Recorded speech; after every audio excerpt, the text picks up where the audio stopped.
Welcome to the Fantasy Wise Guys. I am here alone today.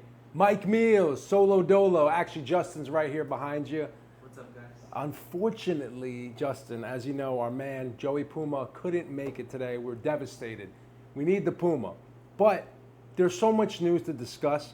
We had a great segment for today. We were specifically going to do the top 10 running back rankings, who's hot, who's not. But there's also some preseason games that have happened. Pay attention. So, with preseason, you shouldn't take too much from it, right? Wrong. Because right now, in this current preseason, for the first week, we've seen a lot of notable players get playing time. So what does this tell us? Number one, these offenses, they're taking their conditioning seriously, right? So a lot of these players that normally don't play, for example, Joe Burrow, who normally doesn't play in the preseason, played an entire quarter yesterday. Looked phenomenal. Joe Burrow, notoriously slow starter. So was this great? I think so. I loved it. So I want to recap some of the games from this first week. That way we can get on the same page. You can see what we've noticed from the players. We'll go over the box score. But let's just dive right into it. We are the Fantasy Wise Guys, like I said. Remember, follow, like, comment, subscribe, follow the Fantasy Wise Guys on Instagram. You'll see a lot of different reels, shorts, us discussing players, rankings to follow. We have the top 10 rankings at each position coming, including DST and kicker, which Puma kind of had to convince me to do. But I do believe that it's very important. So let's take a look at all the information we got, where are we at thus far, some preseason mix-up. So I want to go over one big game. I saw one big one, the Colts-Ravens game. Now, two reasons this was really big. Number one, we got a chance to look at the quarterback presence in Indianapolis. As you know, it's a mix-up right now between Daniel Jones and Anthony Richardson. Who's going to be the starter over there? Anthony Richardson left the game, middle of the game, with a dislocated finger, we found out later on. So Daniel Jones got a lot of playing time, threw the ball a lot. We saw some notable players. We saw Tyler Warren. Now, Tyler Warren, the rookie, first-round draft pick, he looked phenomenal. You know, got a few different targets. Right now, he's going in about like the 8th or 9th round, but you've seen people jump for him. He had 3 targets, 3 catches, 40 yards. For, you know, a quarter and a half, that's not bad. We saw Ashton Mitchell get some targets, who was a rookie last year, as you know. He could be notable this year. But again, this is one of those offenses that is unpredictable because there are a lot of receivers, being number 1, Michael Pittman, number 2, Josh Downs, number 3, Alec Pierce. Now, throw Ashton Mitchell into the mix with Tyler Warren, who just got drafted. I mean, this team is going to be in trouble when it comes to target share. But you can rely on a guy like Tyler Warren. In terms of safety, he looked to be a safety blanket for a guy like Daniel Jones yesterday. So for me, looking for that dump-off king, somebody who can get the ball in trouble, run for a couple yards, Tyler Warren is your guy. So I found that very interesting to see. Now, on the Baltimore side, the most notable player, I guess, I don't know if you remember the name. You haven't seen him much in the last 2 years, but Keaton Mitchell. Keaton Mitchell, 9 carries, 68 yards, and a tutty, averaged 7.6 yards per carry. 2 years ago, he was a breakout towards the end of the season in Baltimore. This was prior to Derrick Henry being there. This was back when they still had J.K. Dobbins, Justice Hill, Gus Edwards. But Keaton Mitchell showed some flashes. Really shifty guy, super quick as lightning. Puma actually compares him to Jamal Charles. I think that's a great comparison, right, Puma? Anyway, so Puma loved Keaton Mitchell too. I'm a big Keaton Mitchell fan. So what does this tell me? This is where I say number 2. Because number 1, I wanted to know about the target share going on in Indianapolis. Number 2, what is the running game going to look like in Baltimore? I already know the target share over there is a disaster. And they just added DeAndre Hopkins. So Baltimore's got plenty of receivers to throw to and tight ends. But they never really had a solid second running back. You know, Justice Hill was a great pass-catching back. You expect to see him in on third downs, especially when they're down and they're forced to throw the ball. But Keaton Mitchell is a flashy guy that I could see taking snaps over Justice Hill, essentially maybe even eating into Derrick Henry's work. Derrick Henry, as we know, is a legend. The guy will run up and down the field and score multiple touchdowns. He's done it before. He'll do it again this year. He's got at least 2 good years left in him. But Keaton Mitchell is someone to be on the lookout for, because now this could be a nice late-round running back. Let's say even if you draft a Derrick Henry, God forbid anything happens and he misses a game, you draft Keaton Mitchell and you stash him on the bench, there's your Derrick Henry insurance. Keaton Mitchell is a sleeper right now. So I got to see what the running game looked like over there. You didn't see Jonathan Taylor play. You didn't see Lamar Jackson play. You didn't see Zay Flowers, none of these guys. But, again, a lot of notable guys. Game 1. Game 2, Bengals, Eagles. You did not see your boy Jalen Hurts. You saw him a lot on the sideline preaching. You saw Saquon Barkley on the sideline, A.J. Brown, Devonta Smith. But the Bengals decided to give their starters a little workout in the first quarter. And they picked up right where they left off. They looked phenomenal. Joe Burrow came in for a quarter. Perfect rating. He had 157.5 QB rating. Absolutely perfect. 9 of 10 for passing. 125 yards, 2 touchdowns. 123 yards, 2 touchdowns. He was nearly perfect, besides the 1 incompletion, but he looked stellar. Chase Brown got a couple catches in there, couple of carries, 5 carries for 23 yards. He looked great. He had 3 targets, also 3 catches. He looked fantastic. Jamar Chase, 4 catches, 77 yards, and a tutty. His long was 36, which was hilarious because it was like a little slant route, and he pretty much turned upfield and turned it into a touchdown. This guy, obviously, he is the clear number 1 pick of the fantasy draft this year. He is not to be questioned. At the 101, you are to take Jamar Chase if you can. But one guy I didn't really see, T. Higgins, he was on the field. He had 1 target, didn't make any catches. So to me, I'm not too worried about T. Higgins, but I'm also never too excited about him. And all these years, he's had so many injuries, so many things that have happened on and off the field.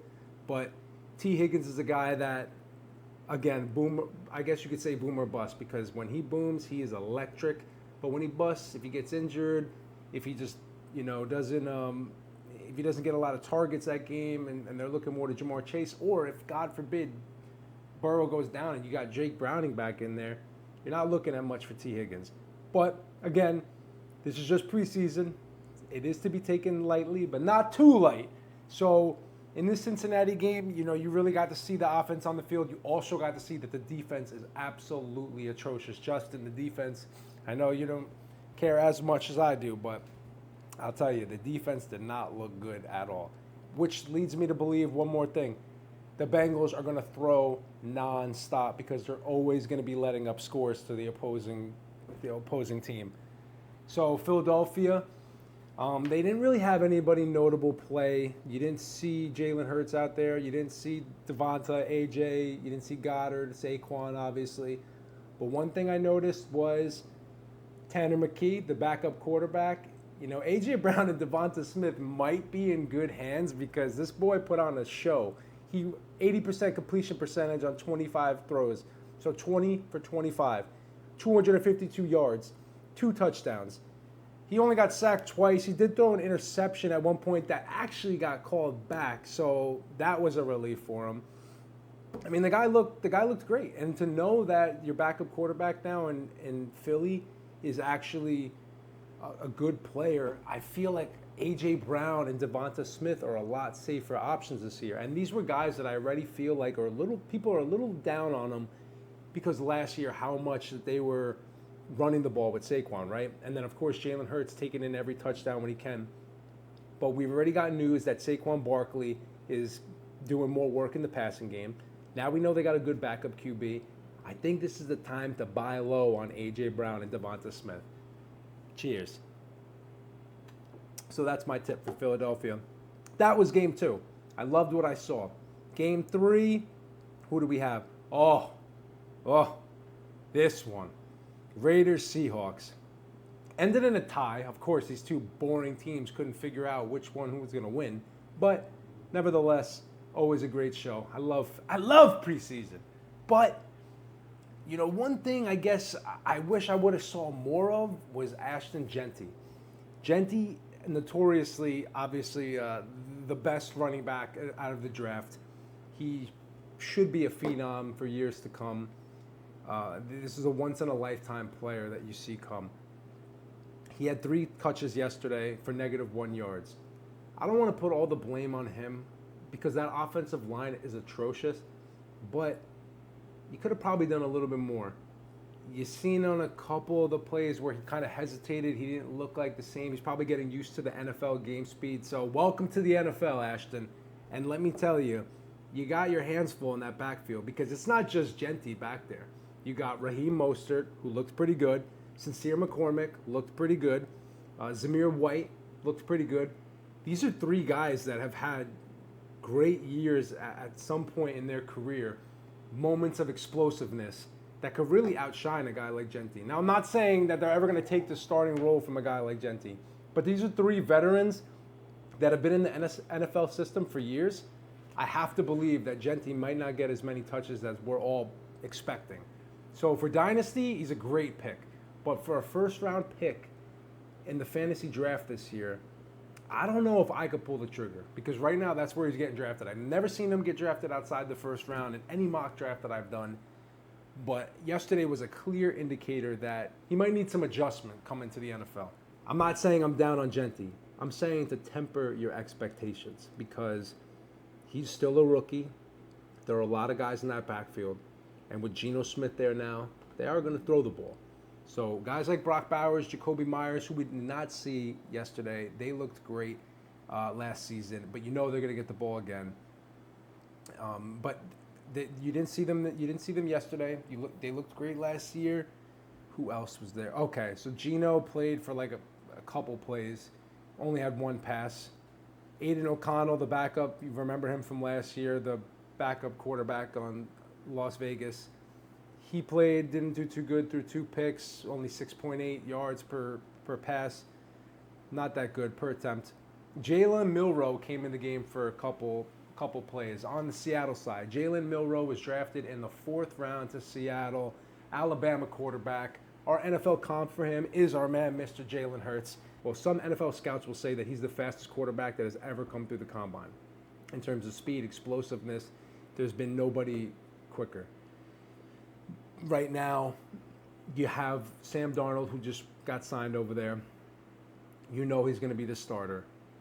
But to me, Jalen Milroe is a nice little guy to keep your eye on because if Darnold ever goes down and let's say Milroe gets the opportunity, I could see him running a lot. You saw little touches of it last night. He had 1 long 27-yard run. He had 3 runs in total, 38 yards. And then he threw for 6 for 10, 61 yards through the air. Not bad for a rookie outing on his first preseason game. Welcome to the NFL, Jalen. I'd love to see some more of you. Wow, I just noticed the Jalen Milroe, Jalen Hurts comp is double Jalen's. Wow, I just noticed that now. Pay attention. There's a lot of hidden signs in the NFL. But besides Jalen Milroe, you didn't see much of anybody else. You didn't see Charbonnet. You didn't see Kenny Walker. You didn't see JSN, Jackson Smith and Jigba. You didn't see Cooper Kupp. I don't think you saw Cooper Kupp. Yeah, no, of course he wouldn't play. This guy Cooper Kupp, he's always injured. So what do you expect? You didn't see Cooper Kupp. So Cooper Kupp wasn't there. And I don't want to say he's always injured because he does have his moments. He's definitely popped at some points. But I'm not too excited about him either. So right now, actually, as we speak, the Browns game is going on. The Browns are playing the Panthers. And I'll let you in on a little secret here. I'm sure by the time you've seen this show, you've already watched the game. But a couple things we noticed. I was talking to Tennessee Chris. Sheduer Sanders, although, looked a little shaky out there, I think he's going to be ready for the NFL at one point. I think the Browns made a great move drafting him in the 5th round. They got great value for this quarterback. And he looked okay. Chuba Hubbard played, Bryce Young, and Tyrone McMillan. You saw them all in the first quarter.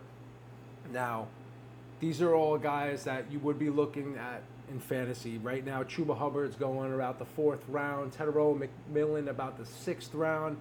Tedero McMillan, a.k.a. T-Mac, big, giant wide receiver.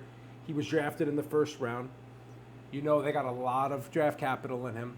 And he made one beautiful catch earlier I saw for 30 yards. He had 3 targets, 2 catches, 43 yards so far. Made one beautiful catch. He's been looking unreal in training camp.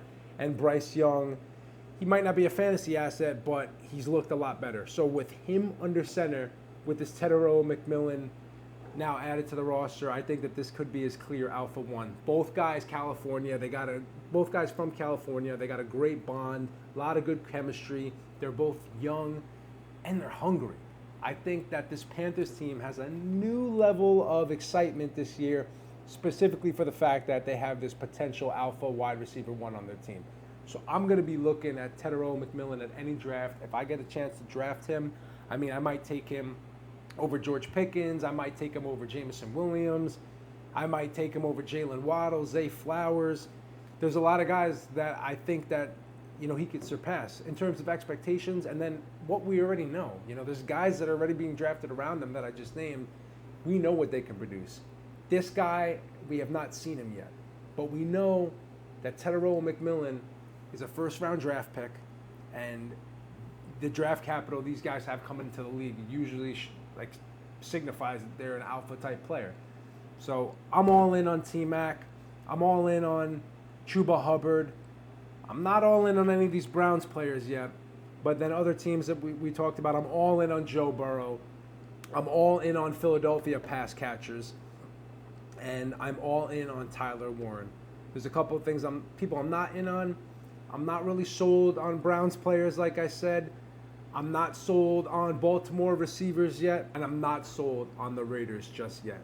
Mainly because of that backfield that I'm seeing that is saturated with veteran running backs alongside the one and only Ashton Jeanty. I can't be confident that they're going to give him the full workload like we're expecting. 25 opportunities a game. You might see 15. Regardless, keep watching preseason. Keep watching us. Stay in touch. Get the updates. We're going to be coming at you live sometimes. We're going to be coming at you multiple times a week. Rankings, who to draft. Right now, it is draft season. Draft wisely. Again, we are the Fantasy Wise guys. I'm the Fantasy Wise guy. Alongside Joey Puma, who couldn't be here with us tonight, I am Myke Meals. Remember, like, comment, and subscribe. If you're not following us, I don't know what you're doing, because you should have been following us a long time ago. Follow. Fantasy Wise, guys. Man, I didn't even have to be here right now. I wanted to leave at some point. I've been running business all day, but I knew Puma couldn't come, and I didn't want to have to do this. I didn't want to have to postpone this news for you. I needed you to get the information now. So we'll take the time to do it. Here it is for you. Make good decisions. Master your game.